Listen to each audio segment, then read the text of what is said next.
you're watching WriterGAsh.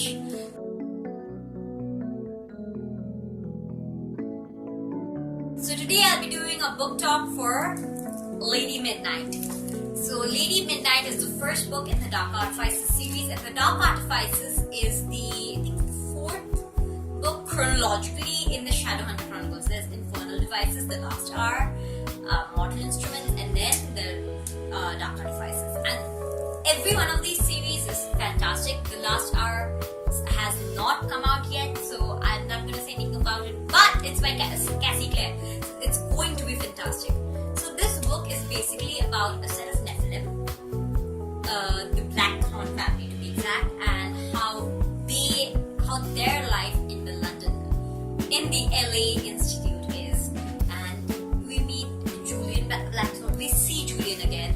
We have met him in the City of Heavenly Fire, along with all his siblings and Emma, his best friend. And after the war, things happened, and the Dark War really changed the world of the Shadowhunters there. It impacted the relationship between the Shadowhunters and the Dawnholders, and a lot of shit took place.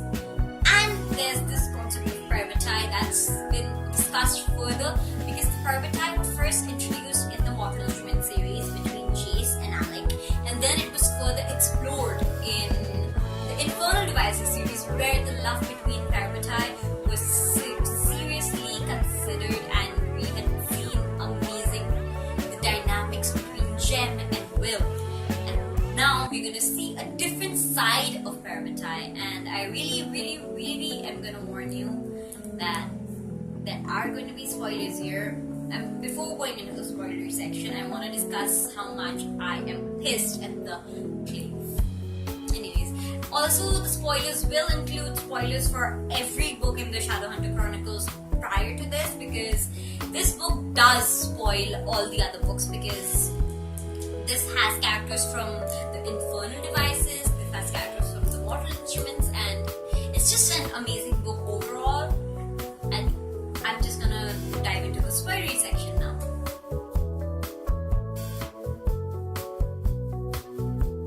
My biggest problem with this book, not with the writing style, not with anything Cassie did, just with the book, the plot itself, would be the claim. How stupid can they be? Do they not remember the last time they went through all of this was when Valentine decided to be a radical thinker and decided that they were better than the Dawnholders, and then he started murdering Dawnholders just like that. And the Clave is not like that. Of course, they're not like that. But the Clave is isolating fairies, which in turn is causing a rift between them and the rest of the Dawnholders, and even Shadowhunters themselves don't feel like they can freely communicate with their government, because their government is really harsh and really unfair at times. They have the saying, right? The law is hard, but the law is law. And I love the Blackthorn saying, a bad law is no... something like that, right? A bad law is no law. Lex mala, lex something. I can't remember the exact saying, but it was something along those lines. And I completely agree with that, because a bad law is no law, because you can't expect people to just agree with you when you say that every fairy is bad. Aren't they bad Shadowhunters? Why are you not punishing every Shadowhunter then?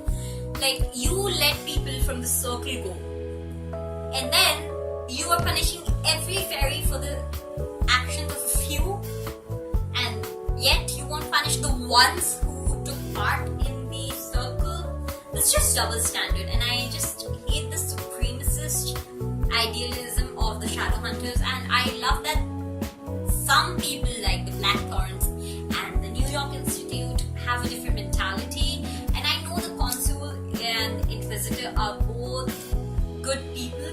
I know Robert, despite all his flaws, is a good person, and I know that Gia doesn't really want to send away Helen and her own daughter, but she did because that she doesn't have a choice when the rest of the Clave is against her. But the thing is, the Clave needs to move on from that set mentality. The reason I love the Infernal Devices so much is because even at a time like that, even at such a point in history when women were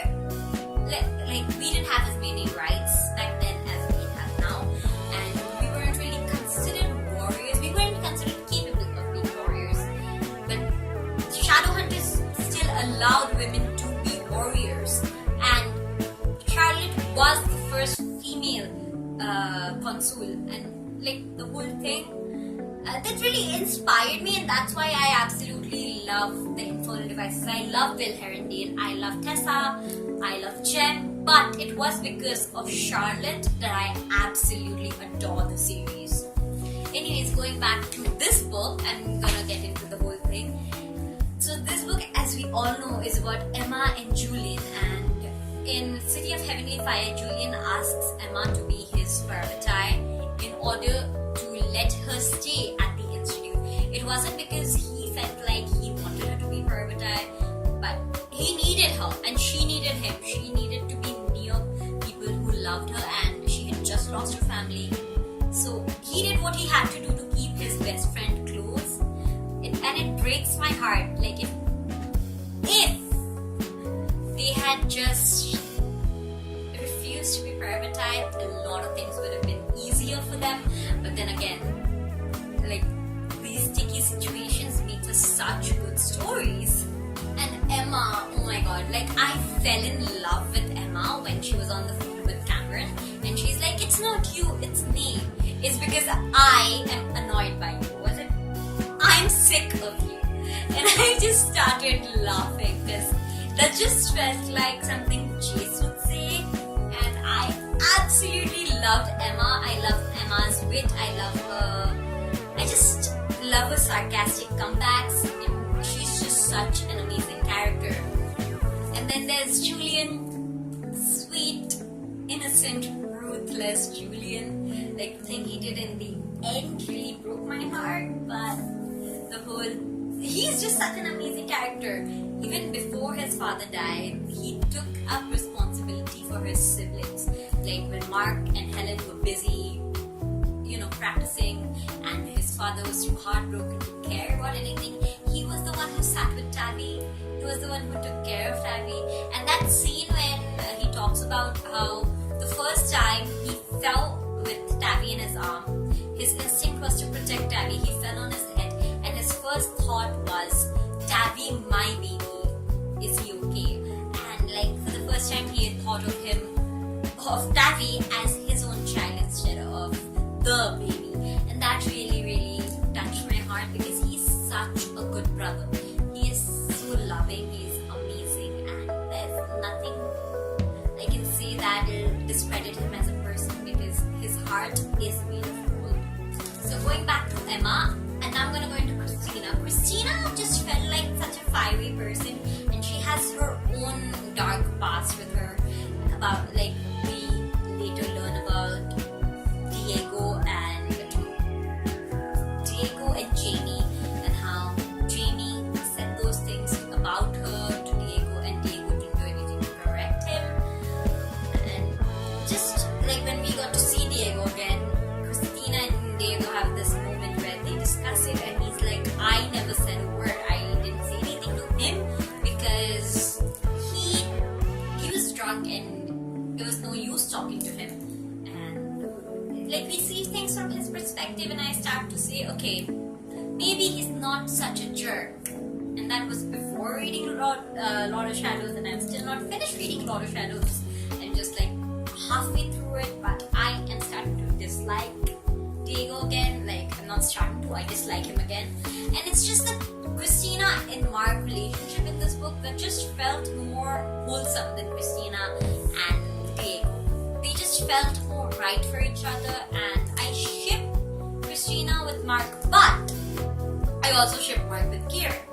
And it's just, I just don't know what to feel about it and how to feel about it. It's just so complicated. Okay, now moving on to the whole mystery aspect of it. So this book is basically centered on the quest of finding who killed Emma's parents, and like the Cleve believe that her parents were killed by Sebastian, and Emma never believed it because the MO didn't match. Her parents' bodies were covered in inscriptions that none of Sebastian's victims had, and Sebastian just frankly wouldn't have wasted his time on something like that. And Emma never believed it, and Clary and Jace didn't either. this book we find out more and we see other bodies mutilated in the same ways. There's like they were drowned, but they were burned, and the fingerprints were sanded off, and things like that happened. So we learn more about the murders, and Emma and the rest of the gang investigates it. I love Ty and Drew and Livy, and like it's all so adorable. The kids are adorable. Livy and Ty have this amazing relationship. They're twins, and they just balance each other out perfectly, and I absolutely love that. And then there's Drew. She's 13, but she is so mature. Honestly, I've always felt as if Drew really takes care of Octavian. I mean, of course, Julian does most of the work, but Drew does step up sometimes. She sometimes put Drew and Livy, they sometimes put Tabby to sleep. And Tabby is just so adorable. He's like almost 7, I think. And he just doesn't seem like a 7-year-old in my mind when I'm reading. He seems more 5-year-old than a 7-year-old, even though he'd be adorable either way, but he's just so adorable.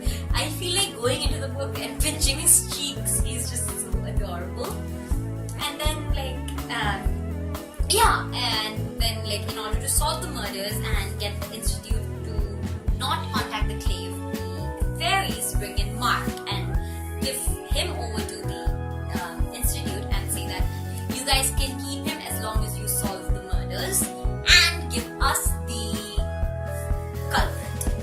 And so the culprit I did not expect. I mean, with Diana's constant disappearance, I was like, I don't want it to be true, but maybe. But then I couldn't really believe that it would be true because Diana, we already have a tutor who turned bad, and I didn't think Cassie would repeat that.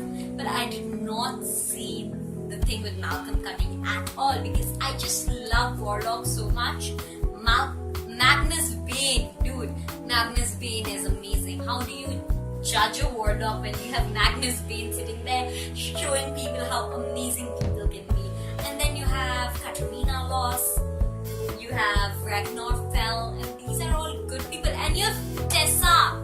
You have Tessa Gray / Herondale and / Garces, and she is amazing. And just I find it hard to dislike or to mistrust Warlocks, and I just couldn't mistrust Malcolm when he came in, and not until the very last moment when we were in the area where Emma's on the phone and they say I came to bring true love back, and I was like, oh shit, a Warlock? Really?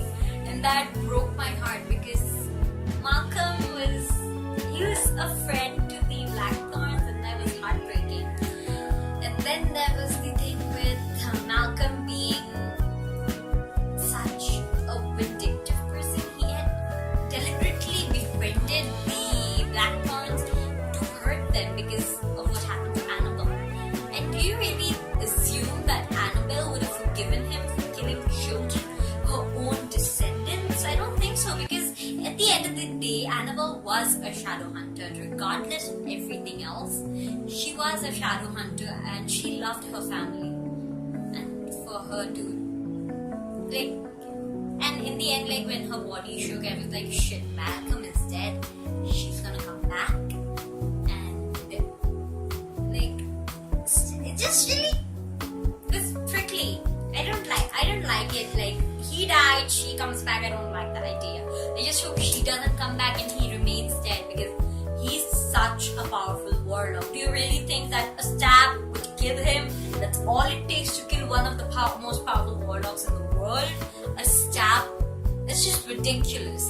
And Emma and Julian. Let's go back to Emma and Julian and everything that happens with them. I absolutely love the scene with them on the beach. Emma realizes she is in love with Julian when they have that moment in the car after Julian gets shot by the arrow and she draws the super powerful rune to save his life, and she finally realizes that she's in love with him, and then he finally she almost dies, she almost drowns, and he is basically drowning because of their bond, and he saves her life, and it's just a cute, beautiful, wonderful scene. And I absolutely love Julian and Emma together, and it broke my heart when Jem told Emma about the paratime curves, because if it came from anyone else, Emma may not have taken it as seriously. Maybe if it came from Claire, she would have, but if it came from anyone else, he wouldn't have taken it seriously, because she truly does love Julian, and she's doing what she's doing to protect him. She's doing it to protect their family. You know how Julian dreams, like sometimes dreams about the kids being his and Emma's and not his siblings. It's just, she's doing it to protect those kids. She's doing it to protect little Tabby, to protect innocent. She's doing it to protect Tabby. She's doing it to protect Drew, to protect Ty and Livy, and it just shows how perfect she is for him, because he sacrifices so much. He sacrifices his entire childhood to raise 4 children, and she is sacrificing her love to save those 4 children and the rest of their family. And that just shows how amazing they are together. And then she does the one thing that Julian said would break him if she did. She goes and dates Mark. And I was so anxious to read what happens after in Lord of Shadows, and I started reading it, and it is intense, but it's good kind of intense, even though it's killing me.